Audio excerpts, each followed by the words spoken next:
Hello friends, आज गुजराती रसोई channel पर तमारा माटे सौने मनपसंद અને ખાવાની મજા પડી જાય એવી રગડા પેટીસની રેસીપી લઈને આવી છું। તો ચાલો મિત્રો, વધારે વાર ન કરતા આ રેસીપી કરવા મારા જોડે મારા કિચનમાં। સૌપ્રથમ આપણે કુકરમાં થોડું તેલ લેવાનું છે। થોડું એટલે 2 ચમચા જેટલું તેલ લેજો। રગડા પેટીસ માટે જે રગડો તૈયાર કરવાનો છે એ સૌપ્રથમ આપણે તૈયાર કરીશું। તેલ ગરમ થાય કે આપણે 1 ટીસ્પૂન જીરું નાખીશું। 1/4 ટીસ્પૂન હિંગ નાખવાનો છે। ત્યારબાદ ઝીણા સમારેલા લીલા મરચાં અને ઝીણું સમારેલું આદું લેવાનું છે। અહીંયા મેં 2 લીલા મરચાં લીધા છે અને 1 થી 3 ઇંચ જેટલું આદું લીધું છે।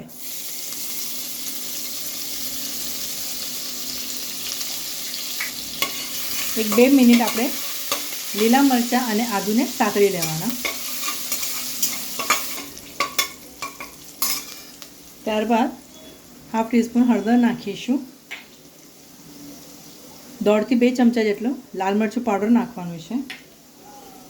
1 થી 1.5 ચમચું ધાણા જીરું નાખીશું। ગેસની ફ્લેમ તમે લો રાખજો અને 1/4 ચમચો ગરમ મસાલો નાખવાનો છે। આ બધા મસાલા તમારે તેલમાં 2 મિનિટ માટે સાતળી લેવાના છે। ગેસ લો રાખજો જેથી તમારા મસાલા બળી ના જાય। ત્યારબાદ આપણે એમાં સફેદ વટાણા નાખવાના છે। આ વટાણાને તમારે 8 થી 10 કલાક માટે પાણીમાં પલાળી રાખવાના છે। મિત્રો, આ વટાણાને તમારે મસાલામાં ધીમા ગેસ પર સરસ સાતળી લેવાના 2 મિનિટ માટે।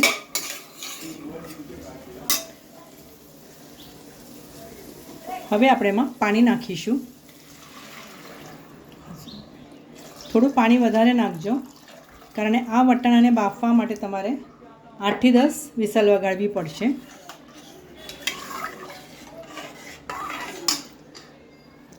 સ્વાદ પ્રમાણે મીઠું નાખીશું।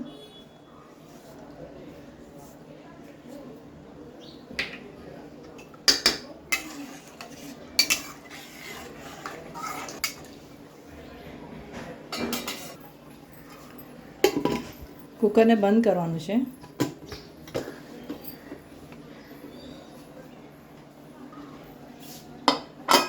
હવે આપણે આ કુકરને 8 થી 10 સીટી થવા દેવાની છે।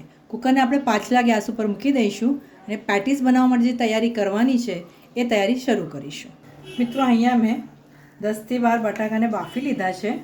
ત્યારબાદ તમારે આ રીતે મેશ કરી લેવાના છે। મિત્રો, બટાટા બાફતી વખતે તમે એક જ વિસલ વગાડજો, વધારે બફાઈ ના જાય એનું ધ્યાન રાખજો। હવે આ બાફેલા બટાકામાં આપણે એક અડધા કપ જેટલા પલાળેલા પૌવા નાખીશું।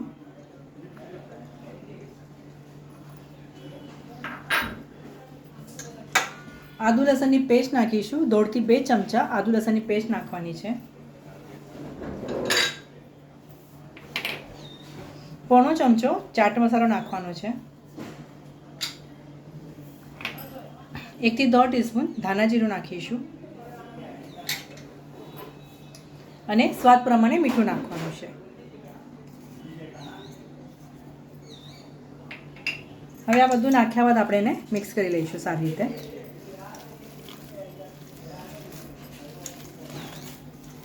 ઘણા લોકો પૌવાની જગ્યાએ બ્રેડ ક્રમ્સ પણ નાખે છે, તો તમે જોઈએ તો બ્રેડ ક્રમ્સ પણ વાપરી શકો છો। આ રીતે તમારે સારી રીતે મિક્સ કરી લેવાનું છે। મિત્રો, પેટીસ બનાવવા માટેનું સ્ટફિંગ તૈયાર થઈ ગયું છે। હવે આપણે આ પેટીસને પેન ઉપર શેલો ફ્રાય કરી લઈશું। મિત્રો, આ રીતે ડીપ હોય ને એ પેન લેવાનો તમારે। ત્યારબાદ તમે એમાં તેલ નાખજો, થોડું શેલો ફ્રાય કરવાનું છે। તેલને આપણે ગરમ થવા દેવાનું। સ્ટફિંગમાંથી એટલે બટાકાના જે પૂરણ તૈયાર કર્યું છે એમાંથી તમારે એક આ રીતે ગોળો લેવાનો અને એને ફ્લેટ કરવાનો।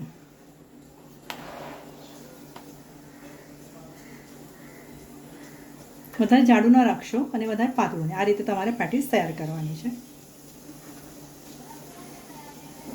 અને તમારે શેલો ફ્રાય કરવા માટે મૂકવાનું છે। મિત્રો, એક પેન ઉપર મેં આ રીતે 5 પેટીસ મૂકી દીધી છે. હવે તમારે એને મીડિયમ ગેસ ઉપર ગોલ્ડન બ્રાઉન થાય ત્યાં સુધી થવા દેવાનું છે. મિત્રો નીચેની બાજુ ગોલ્ડન બ્રાઉન થાય કે તમારે એને ટર્ન કરી લેવાનું છે. જો આ રીતે તમારે ગોલ્ડન બ્રાઉન થાય, બીજી બાજુ પણ ગોલ્ડન બ્રાઉન કરવાની છે, એટલે તમારે એક એક કરીને ટર્ન કરી લેવાના.